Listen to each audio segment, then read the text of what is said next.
Welcome to Unleash Your Inner Goldilocks, how to get it just right. Thank you so much for joining us for another important and insightful conversation. Today, we're going to be talking about nursing in Nigeria and the opportunities for improving public policy. And you may wonder, what has this got to do with unleashing your inner Goldilocks and how to get it just right? Think about it for a moment. In our world, when we have surveys done about all professions, the number one trusted profession is nursing. There's a reason why. Nurses are caregivers. They actually care. In the healthcare system, the ones who care about the patients and the patient's family are nurses, and that's universal. So why is it not important to get our care for all of us and our loved ones just right? Goldilocks is reminding us how to show up wherever we need to show up in the right way, with the right balance, with the right harmony. How not to be too hot or too cold. How not to be too hard or too soft. Nurses internationally have mastered the art of how to do it just right. They are firm enough to get the patient and the families to accomplish the well-being outcomes, but they're kind and compassionate enough in general to help with the healing process and show compassion and care. What does this mean? How they do it? And then how do we create an environment for them that is just right is all going to be part of our conversation. And to have this chat with me is Ruth. Ruth joining us all the way from Nigeria. Welcome to Unleash Your Inner Goldilocks.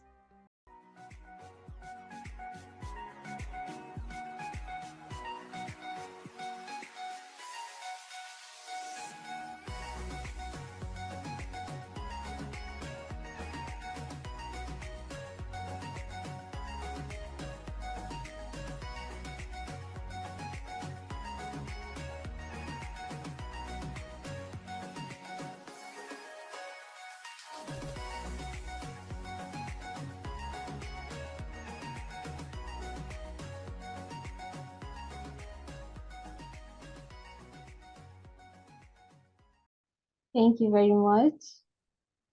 So, as we get started, Ruth, the question I have is, you are a young lady who's entering the world of nursing. What moved you to enter the profession?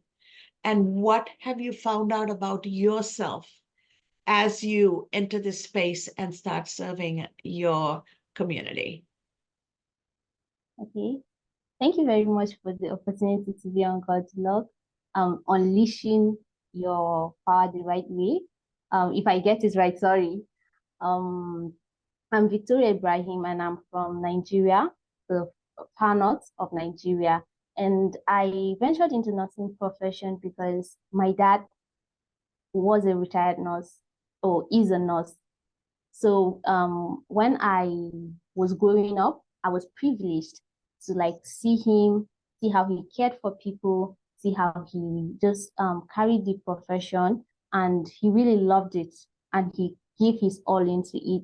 So it encouraged me to love nursing, to pursue nursing. Since I was a kid, I kept telling my mom that I want to be a nurse when I grow up like my dad.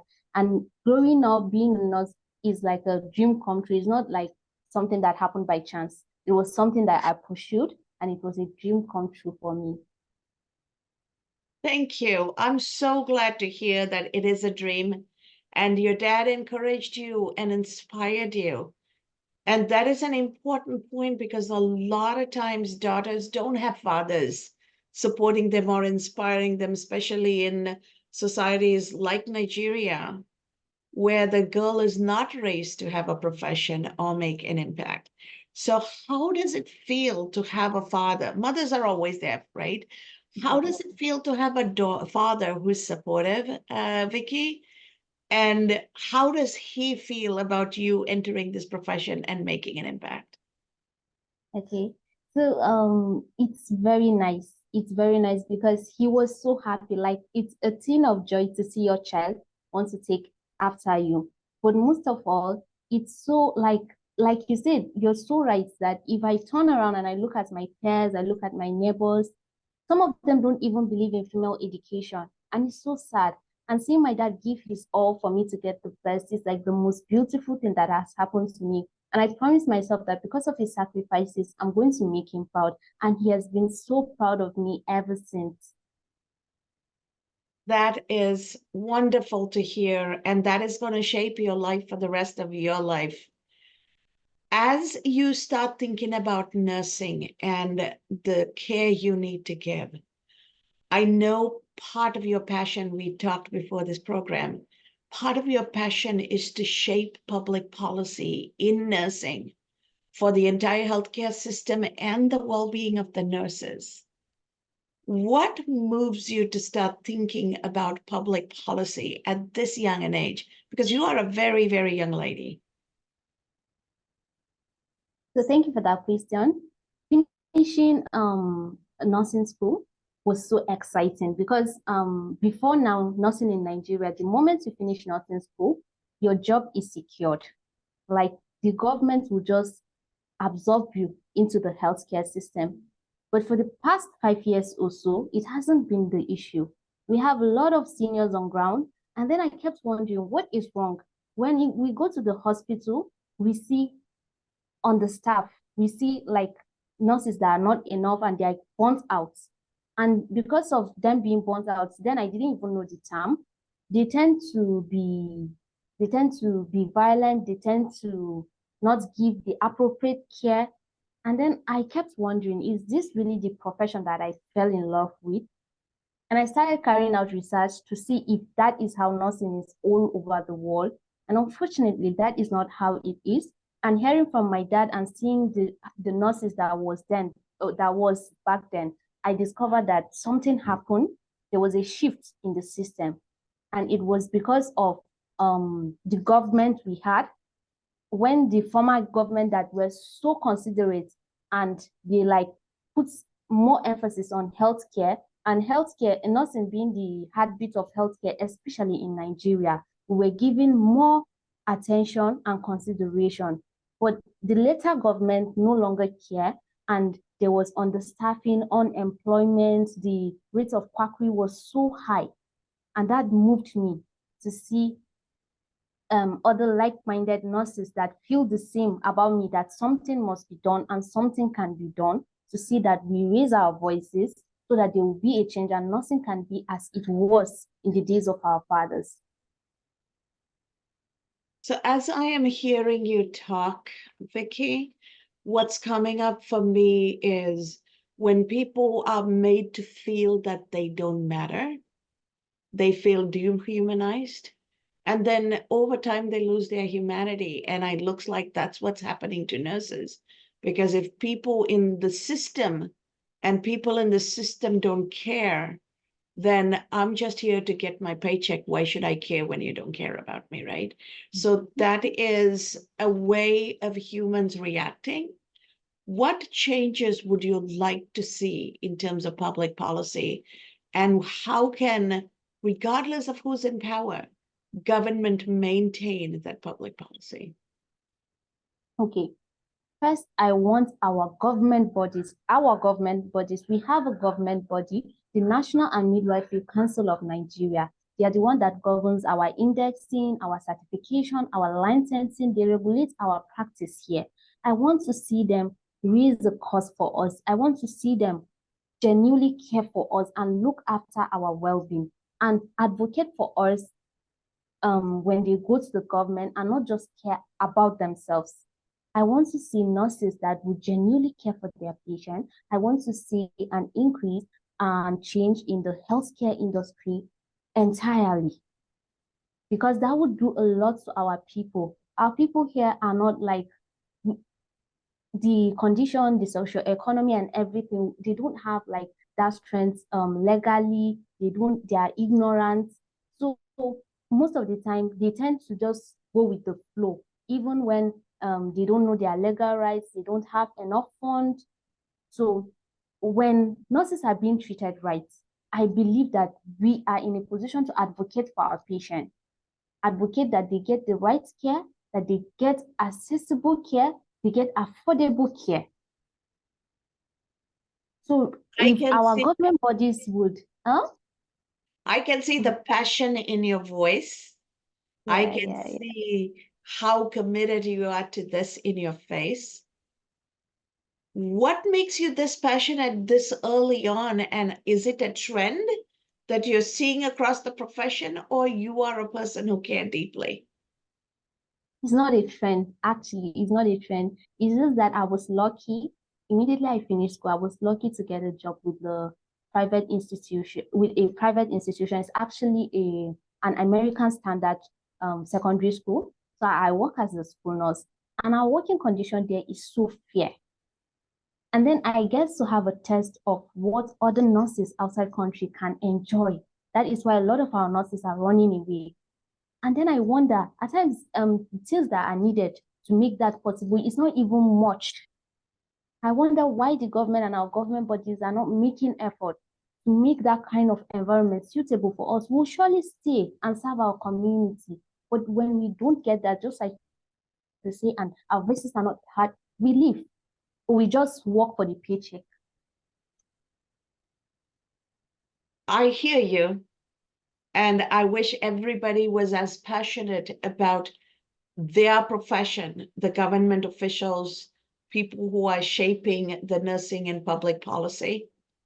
What are some of the things you can do as a nursing community to change things? And what can the community do to make that happen? Because it's going to take everybody, right? Yes, yes, yes. It's gonna take everybody. So thank you for this question because it means a lot to me. I've been on LinkedIn for the past 6 months or so, and the change I am seeing in my colleagues and the community at large is so beautiful.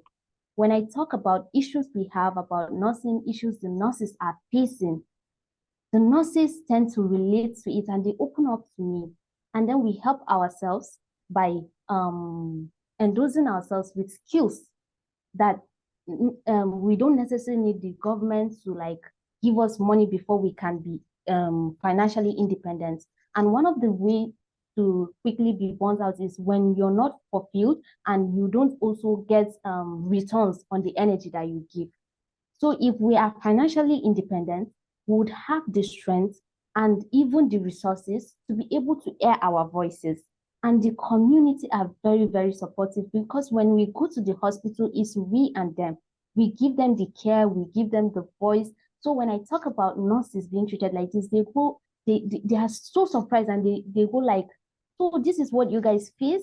So you guys are underpaid, so you guys are understaffed. They listen to us and they see it as a good cause to say, okay, justice for nurses. Nurses deserve better.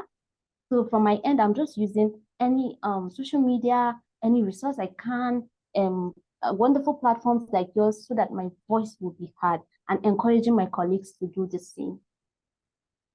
That is such a beautiful approach. And it's fascinating to me that how your generation around the world understand the power of influence and understand the influence power social media can bring to you.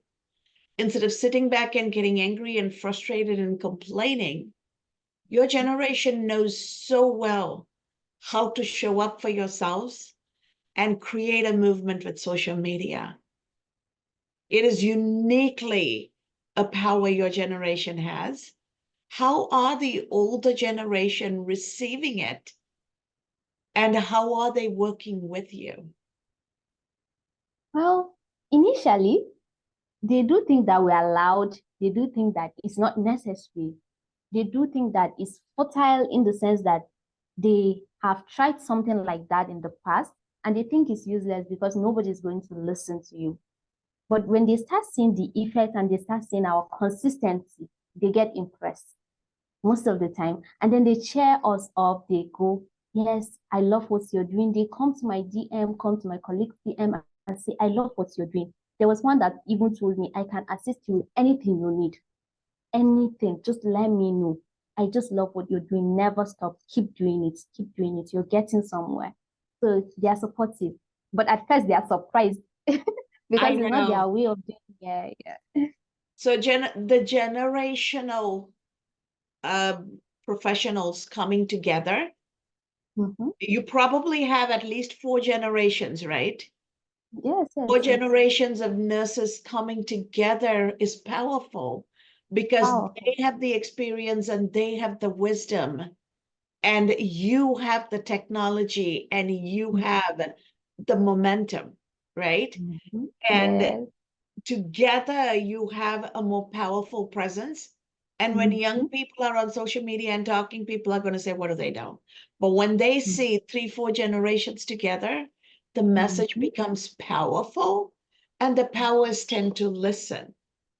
What have you learned about yourself? What has Nurse Vicky learned about herself in this journey, and what has surprised you? I never knew that a year, 2 years after my graduation from nursing school, I would sit with someone to discuss about my profession, someone miles away from me, someone from New York, an elderly lady that has so much passion to see things being done the way they should be, willing to hear me. Like, it makes me feel seen. It makes my efforts appreciated and rewarded. So I discovered one thing about me, that there's nothing I can't do. There's no way I can't go. And there's always room for me at the table. That is powerful for a young woman to stand up and say, you know what? It doesn't matter what has happened in the past. It doesn't matter what is happening right now. There is room for me at the table, and I am going to show up and I am going to sit at the table. That itself is powerful. And it makes me smile with such pride to hear you say that. If there were 2 or 3 things you would like to see changed, what would those be? In the nursing profession? Yeah. Just like you say, I would love to see the 3 generation or 4 generation that we have on ground working together for a common cause. And one of our major cause in the nursing profession is a better patient outcome. If a patient got better yesterday in 4 hours, he should get better tomorrow in 2 hours. Better patient outcome, good patient outcome, excellent patient outcome.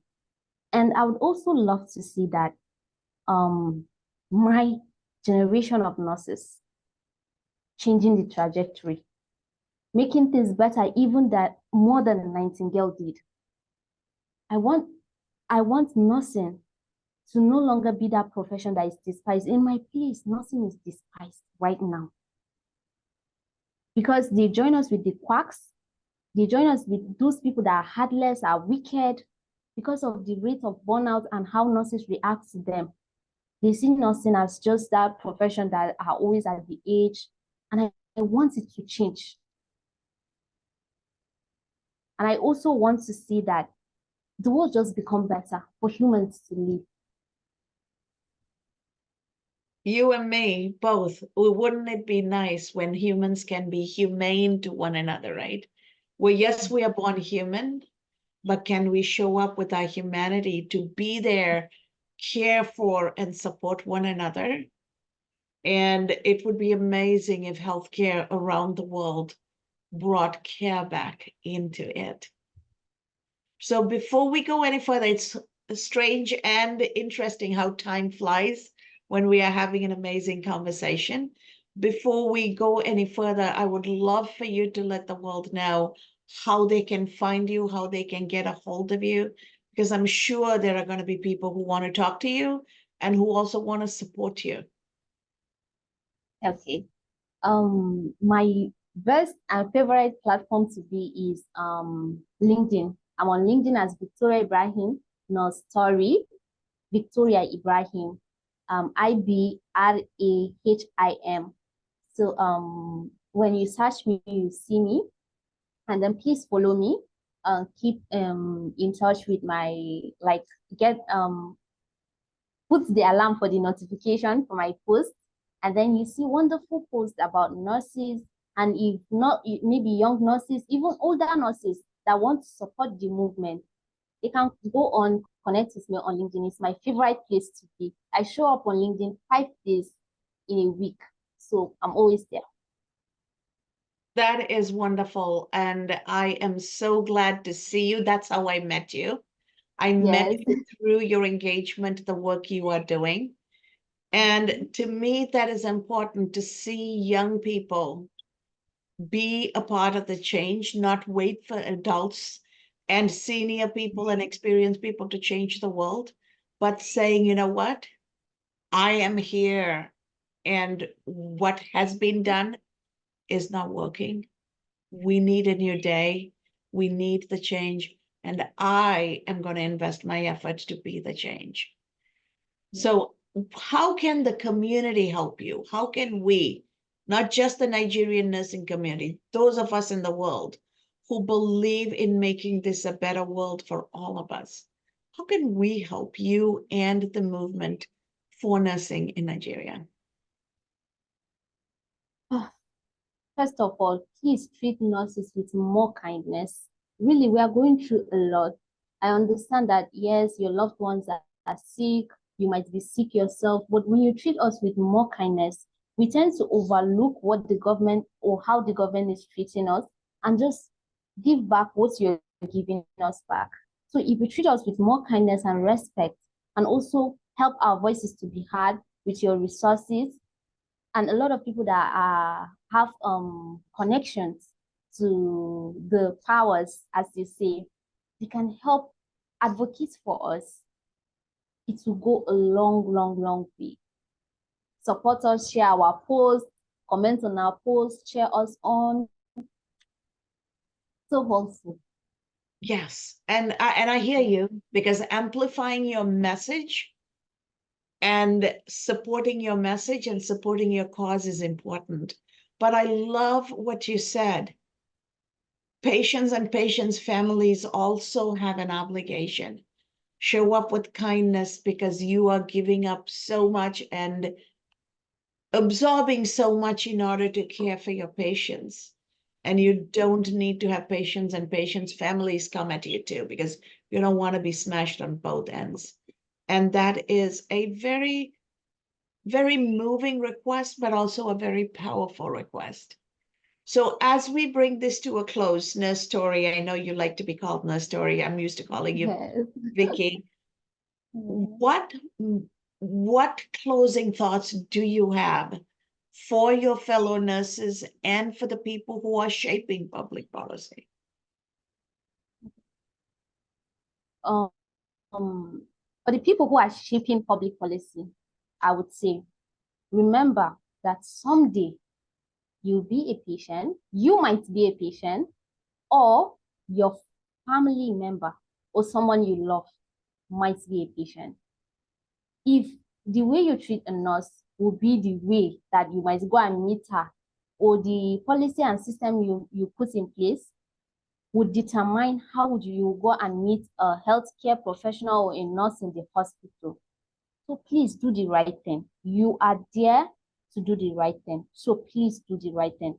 And for my fellow colleagues, especially the Gen Zs, now is not the time for phones. Now is not the time. Just while away time in the clubs or be on your phone endlessly all day. Your voice matter.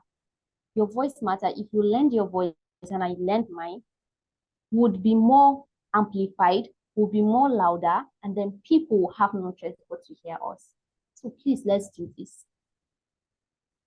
That was powerful. Thank you so much, Nestori, Vicky. It has been an absolute pleasure featuring you, and I have enjoyed getting to know you. I look forward to staying in touch, supporting you, celebrating you, and amplifying your message. And to our audience out there, if this young woman from Nigeria cares enough and has the internal fortitude to show up and say, you know what? I know there is a table. I know that change needs to happen. And I am going to show up at the table and I am going to be the change.